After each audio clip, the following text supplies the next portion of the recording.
less damage onto Immortal, but still, they were losing the race regardless. Tempest going to pick Cursed Hollow. First pick will go to Feliz. But I have this weird feeling, G-Clef, we're going to see if Tempest wins this, we're going to Sky Temple. Tempest is trying to have a quick little 3-0 tonight. Show as little strategies as possible for tomorrow. I feel like we're leaning that way. Maybe they will play their favorite Dragonshire that way. But it seems like they also moved away from Sonya after game 1. Let's see a little bit more into game number 2 draft. And see if they're not really going to pick Sonya at all after the balance change. This time the Genji ban comes out from Feliz. See if we see the Hanzo ban. Hanzo or the Greymane, excuse me. Some decision making coming through here because last game obviously it was the Uther ban. But from the opposite team. Yeah. So some thoughts to come through here for Tempest, whether they want to leave the Hanzo open and try to counterplay it, or try to deal with the Greymane. The Greymane's so good at camping on this map in the early game. So is Hanzo, but Greymane I think a little bit more consistent at it because Hanzo takes some time to come online. Needs that level 4. Will ban out the Hanzo, leaving the Greymane available. I made the joke yesterday that you either get map pick or Greymane, and yeah, you're holding correct. true today. Barag with the support pair, or maybe Tyrael if they really want to pick that before the second ban phase. Because Tyrael was solo lane was not too bad. Team fight of course pretty good. His use of Holy Ground was different from Sign, I gotta say. It was very aggressive. Yeah. I liked how he did it. He was always trying to split off solo targets, not trying to necessarily split the team in half, but try to grab one player. And with the changes to Tyrael's other talents that give him more damage, attack speed, and movement speed, things like that. Like, he also gets armor, 25 in this patch. Yeah. If he builds it, which has actually been pretty rare in this tournament to see that. Falstad. This early? Did not expect that one. I was thinking this is probably going to be a Tyrael, maybe an Uther. There's that Tracer Flare that we saw in so many games of Feliz ban because we know that they like to play it. Malfurion pairing with Tracer, an interesting one. Works well with Greymane's high health pool. And Tracer can actually root a Falstad. We always talk about this, but we haven't talked about it in a while. When Falstad's circle is placed, when you know he's in the fly and you just put a root there. Happened to lock down a lot last season. Yeah, that's true. And also Tracer actually a very good counter against Falstad. Can just blink around Falstad all the time with all those auto attacks. Yeah, you can punish a Falstad who's pushing lanes too far too with a Tracer if she's got Pulse Bomb and she's able to sneak up there. Usually pretty well telegraphed, but I don't actually like the Dahaka ban. I don't think that Feliz is going to try to out macro a Falstad, least away's lockdown of all players. They'd rather just try to kill the Falstad with the Tracer they've already chosen. Interesting ban. They're not going to use it themselves, sure, but I think they're just trying to limit the global that Feliz can actually have in their own hands that can catch up with the Falstad flight all the time. The Uther ban is also pretty weak to me, because we know Hyde prefers the Rhaegar anyways, and it's a great Rhaegar map, can help clear camps just like we saw in the previous map, except you won't die solo to it this time probably. It's not a terrible ban, and I know that they're looking at this in terms of tier list probably, but in terms of player preference, I don't think it's a strong ban. I completely agree with you about the Dahaka ban. They do want to control that, but I don't think Feliz cares. I think the concern is going to make sure that Lockdown doesn't die to pulse bombs. Is this Tadami Illidan 5th pick? I think I see it this time. Could be. It's hinting towards it. Banning Dahaka, banning Global when you have Falstad. If you only have Falstad, why are you picking up Tyrael? Of course, it worked last time, but you don't have Greymane in this case. The missing piece, though, is the Abathur, I think. You've already got Nubarak, too. I don't know. I feel like this could be a Sonya draft, but I think you're right because I think your thinking is still correct because we don't know what the second DPS is going to be, and you already have a Soul Laner in Tyrael, so it's kind of weird. It breaks draft rules to pick Illidan here, breaks draft rules to pick Sonya here. Wait. Is this Judgment Hinterland Blast combo again? It could be. It could be. We saw this back in their match against KSV Black. Zeratul Muradin coming through here. Depending on the last pick, I think we will get a big hint of what's going to happen at level 10. What else could it be? A Blaze pick here? I don't think so. I think it's going to be a ranged hero. Yeah, it's just going to be a Tychus. Doesn't necessarily mean that it's not going to be the Crispy Taco, as I heard that it's called officially. That's the canon term for this type official? of... Yeah, or that's the official term for it.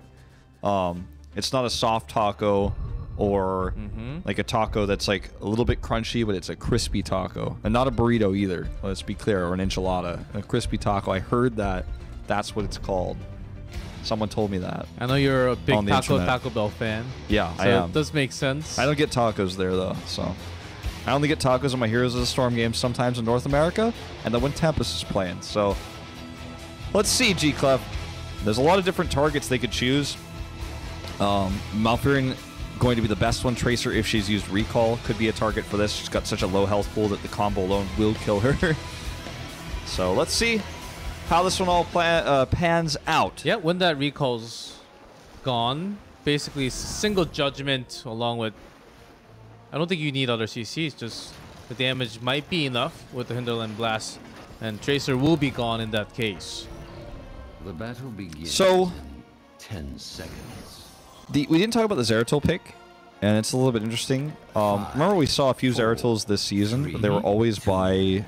they were always with a Soul Laner, so it was kind of awkward. Zeratul's trying to roam and get kills like it's 2014 again. It was also always against when there was a global on the other side.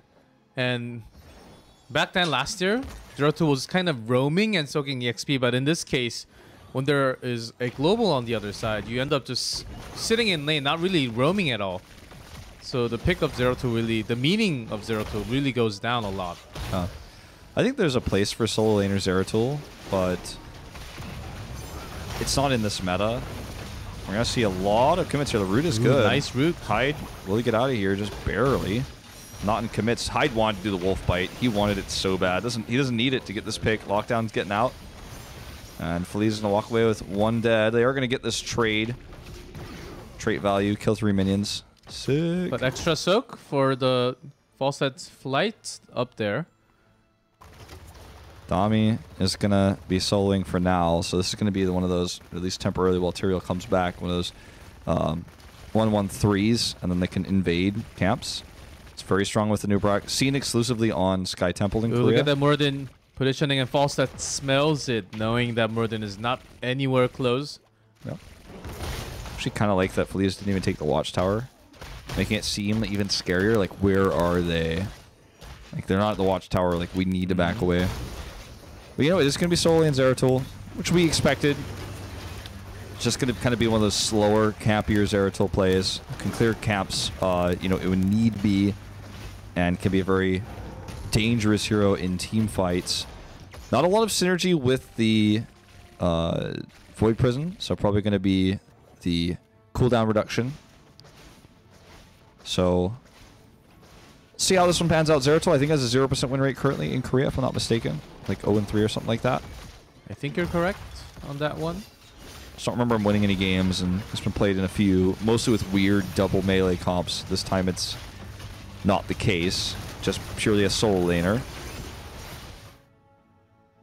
Okay, this is what we're talking about, the Pulse Bomb attempted kills. Doesn't actually, I don't even know why he wanted to use it there. He will force Lockdown to go home, but he's a global, so. It does buy you some time, I suppose. Let's take that threat away. That's the point of Tracer against Falstad. Great root place. I think Dami may fall from the damage. Here comes the flight in from Lockdown. Frankel needs to get out of there. Good. Looking for some extra smite damage here. Frankel does retreat on time. Now Lockdown can just go back mid after he clears this wave.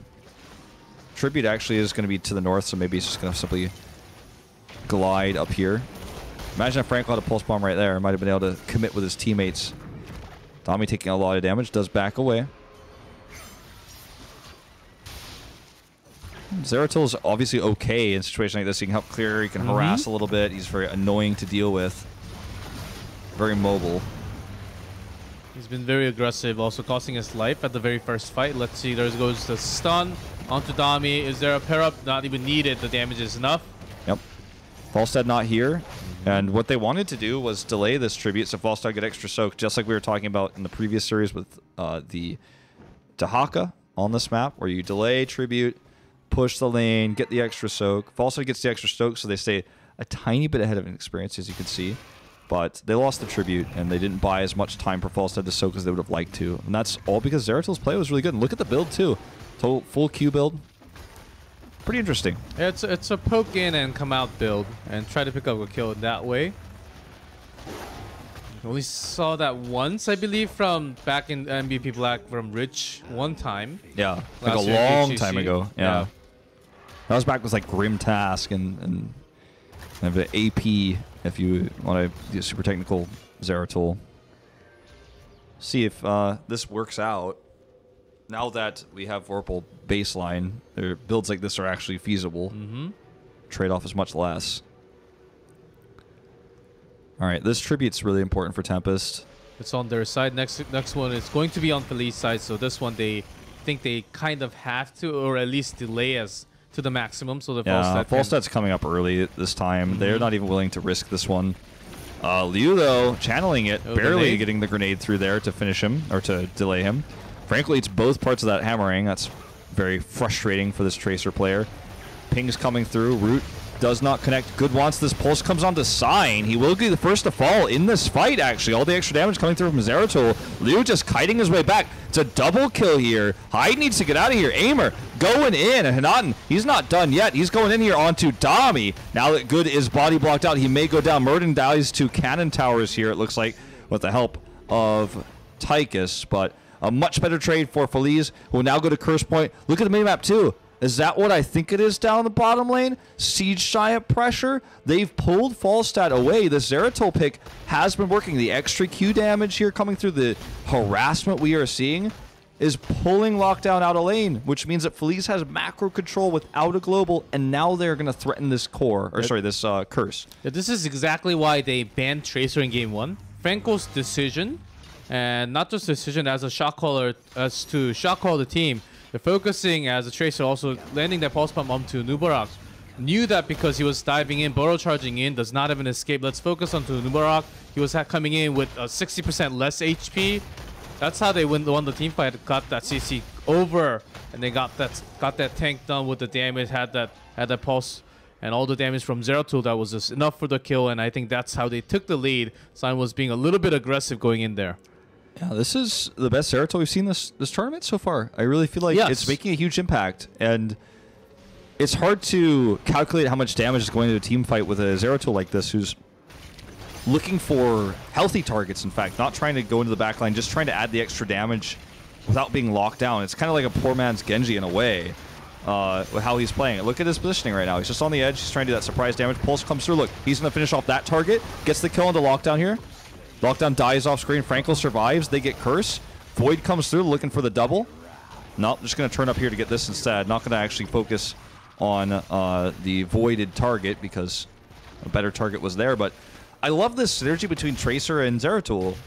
It doesn't matter which target it is. It doesn't matter if it's a tank or if it's a a squishy. A pulse bomb target, the target gets low. Zeratul just waits, pounces, and all the time he's harassing. This is Curse plus Knights. They've got Soak in all 3 lanes. G-Clef, this is good play from Feliz. They're insane. They really have practiced this one, and Franco's Tracer is known as one of the worst, the best, worst to play against, of course. The best Tracer in Korean Hero League at the moment. That's why he was banned so much. Even if you can't get the kill, Zeratul, as we saw, we'll go get the kill later on, and they have all that planned. And meanwhile, Murden, Greymane, Malfurion, all they have to do is poke and sustain from the other side because they will blink in and just get the kill like that. And Lockdown, he will be frustrated. And maybe their initial plan was to go for the judgment to lock down the Tracer, but they can't do that anymore. Yeah, definitely not going to be what they want to do. And these fights, because they go longer, with these pokes coming through with pick potential, I like the tranquility. Feliz got 2 forts, postured for a boss, waited to see what the heroic choice was going to be, realized that with Tyrael coming out with Sanctification, probably don't want to commit to boss anymore. Try to poke this fort. And we're reset in terms of tribute count. We're not worried about a potential curse.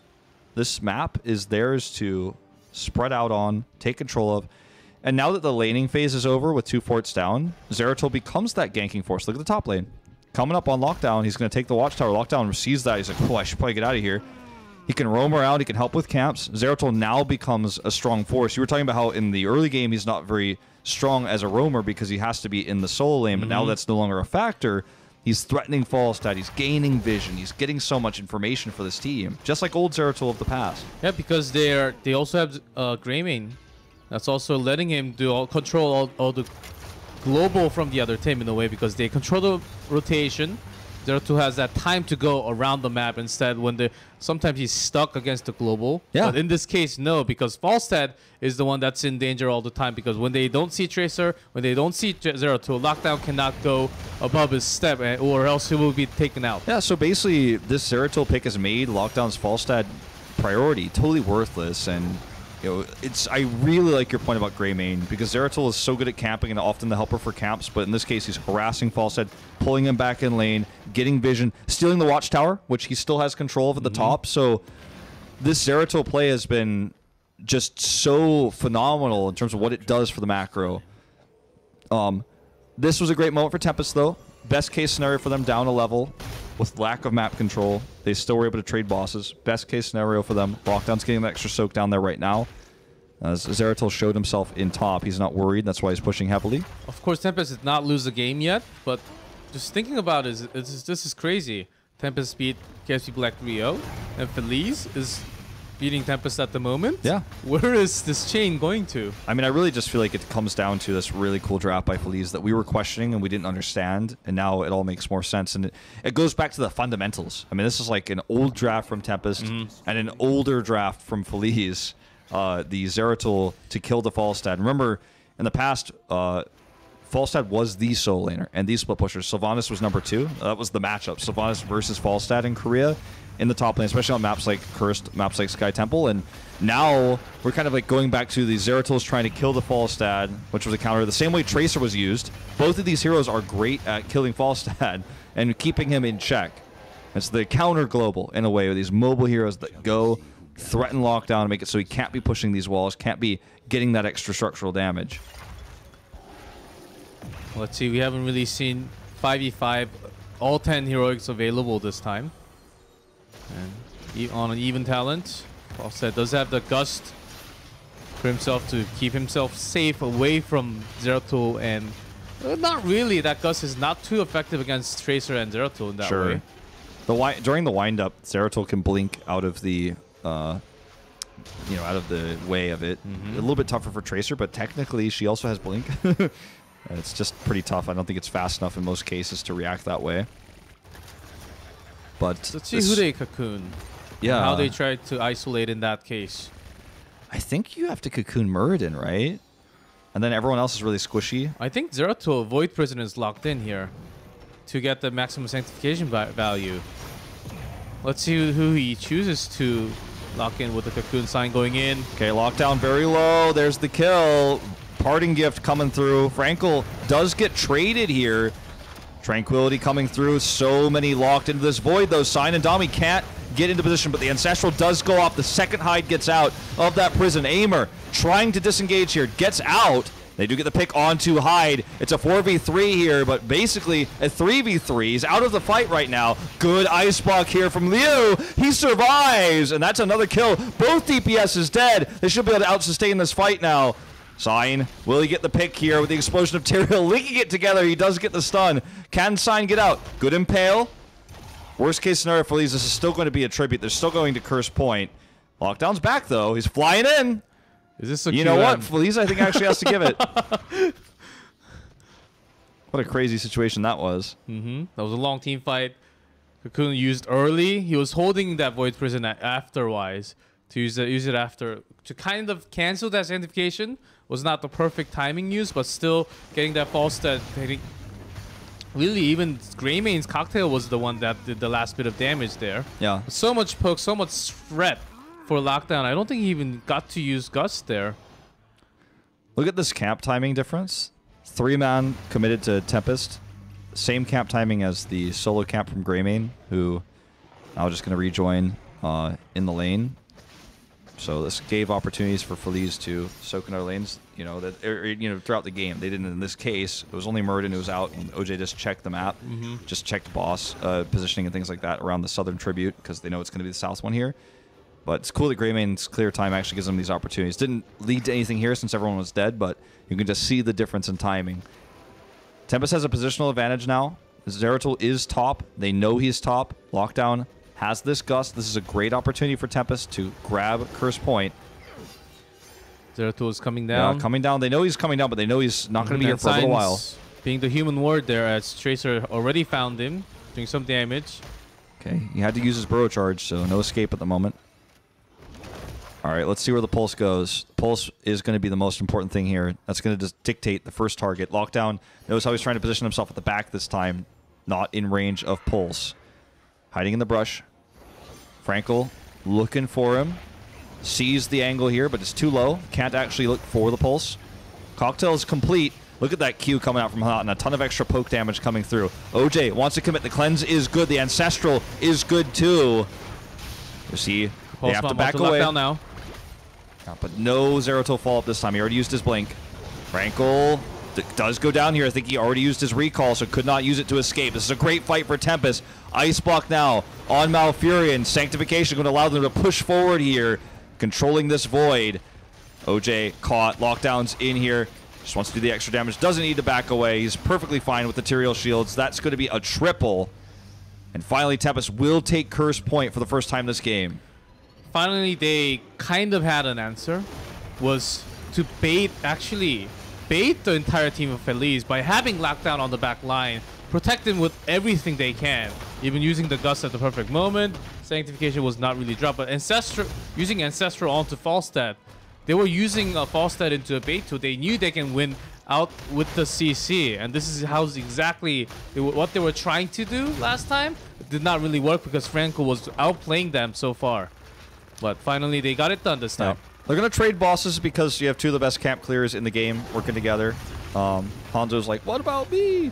But you got Zeratul and a Greymane clearing this. Going to clear it pretty fast. They can rotate down. This is only going to do some damage to the keep wall. Well, with the gate this low, probably will kill the keep wall, but will not, of course, do any damage to the keep itself. The same would be true of the boss to the north. In fact, it won't do damage to the keep wall. They should be able to clear it before then.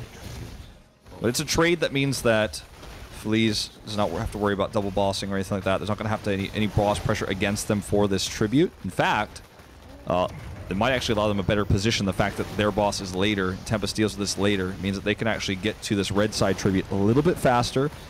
Zeratul's working on clearing the night camp mid right now, and they're going to rotate in. It's going to be a 5v5 even Void and Sank, both coming up right now. This fight may actually decide the game, especially if Feliz loses it, because Tempest is going to have that curse with them. Yeah, that's not where you want to have your Falstad initially, but now, because of all the threat, all the death that you had against Tracer and Zeratul in that way, Lockdown is staying together with the team, trying to keep an eye for the Falstad. Going to be the bait this time, I think, once again. All right, blue side tribute for the curse. This is something that Tempest is going to be very happy about. Both bosses, of course, recently taken some non-factors in this fight. The mercenary camps, though, those are huge factors, and the mercenary camp for Feliz benefits them more than the mercenary camp for Tempest up at the top lane. The one at the bottom is actually going to get so much more done, and it's so much further away because Falstad's at the wrong side of the map. He can't do anything about it right now, too. So Feliz can delay this for quite some time to get more value out of this. They're actually going to go clear the top camp, too, because it's closer to the tribute. OJ's going to wait and see if anyone's coming over. Now Tempest knows they can come up safely because they showed top, but they waited so long and they did it so carefully.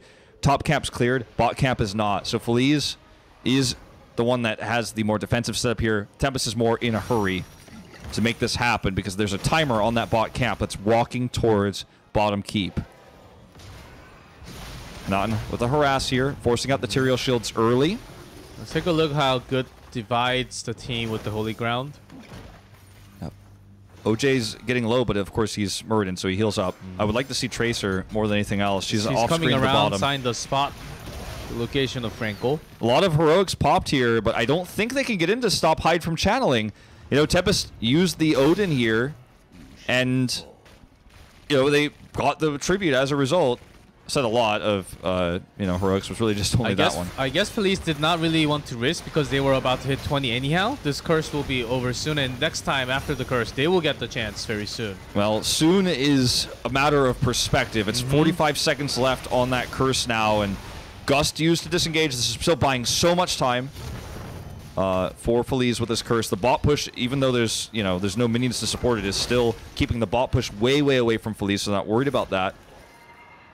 Feliz is now going to rotate in, try to push around that. Boss should be coming up in about a minute and a half. They got the curse, but this curse was basically wasted. Yeah. 80% of it, they were chased, they were team fighting. Yeah. The bottom lane was actually pushed against them. 20's up. Zeratul going to have a lot of fun. And Muradin too with Rewind. There's a lot of cool things they can do with this. 20 a little bit for Tempest too, but Tempest had a huge opportunity that they didn't accomplish anything with. And now the next tribute, still a while away now, but when the next tribute comes up, Feliz can fight with it 20 versus 20. And Tempest has less to gain from that. They're the ones pressured again. Last time it was because of the Merc camp to the bottom lane, and this time it's because of the threat of that curse. Boss up in 1 minute, as you can see. Party bush here. If Aimer just tosses a cocktail in, he's going to see everybody, but he does not. Smell it. Zeratul going in for the Q build, going in for the Shadow Mending, having that, I guess, spell damage vamp to heal yourself back up. Yep. He's going to be able to harass a lot better. A lot less risk. Malfurion Seal is going to be going elsewhere. Tempest is playing so safe. We're going to grab this camp. Look at the position of the tribute. It allows for a boss play in about 30 seconds into Curse. Tempest still hasn't dealt with a bottom push either. They're so scared to use Falstad to deal with these pushes and these mercenary camps because the threat of Zeratul is there. They don't know where he is. Look at this rotation. Look at how safe they rotate even. So here's the thing. He can have the Void Present, but is it all worth it? His late game damage actually goes down in a way. He can only poke go in. Maybe look for a kill, but that's why his power has been going down. He can poke a little bit here. Yeah. But he can't really go in for the... If he went for the other one, Nerazim instead, he can actually be an assassin. Crazy assassin by himself. Sure. I mean, he might have been able to get the pick on the lockdown there in that case with it, depending on how the scenario went. Look what Feliz is going to do. They're looking like they want to trade bosses, get Curse to try to end with it. Oh, well, they're coming back down. Bit of a hesitation here. They still have time. Ooh, they are coming in. Oh, Holy Ground way too early, too. It's going to fade before this actually is taken. OJ's coming in. There's the kill on Tyrael already. It's actually going to be Wind Tunnel, though, to secure the boss. Only. But no they might lose the fight. Though.